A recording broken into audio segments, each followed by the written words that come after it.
এবার সেই সত্যি ঘটনাটা সামনে আনলো পায়েল। দুই স্ত্রীর সাথে একসঙ্গে জীবনযাপন করে প্রথমে সাধারণ মানুষের মনে জায়গা করে নেয় আরমান। তবে বিগ বসের ঘরে অংশগ্রহণ করার পর তারা আরও জনপ্রিয়তা লাভ করে।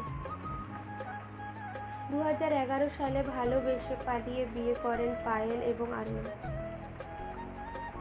আর পায়েলের বান্ধবী হলো কৃতিকা। একদিন পায়েলের ছেলের জন্মদিনে কৃতিকা আসে, আর সেইখানে আরমানের সাথে কৃতিকার পরিচয় হয়, আর তারা 7 দিনের মধ্যে ভালোবেসে বিয়ে করে নেয়। বিগ বসে এসে জানিয়েছিলেন পায়েল। একদিন হঠাৎ আরমান ফোন করে বলে সে কৃতিকাকে ভালোবাসে আর তারা বিয়ে করতে চায়।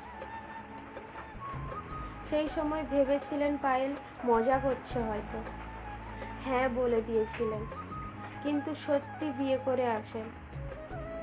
খুব কষ্ট পেয়েছিলেন সেদিন পায়েল।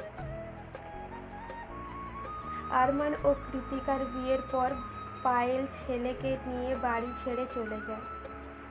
1 বছর ছেলেকে নিয়ে দূরে ছিলেন পায়েল, কিন্তু পরে ছেলের কথা ভেবে আরমানের জীবনে ফিরে আসার সিদ্ধান্ত নিয়েছিলেন পায়েল। ছেলের ভবিষ্যতের কথা ভেবে ফিরে আসে। তবে এখন তারা 3 জনই খুব সুখে শান্তিতে আছে।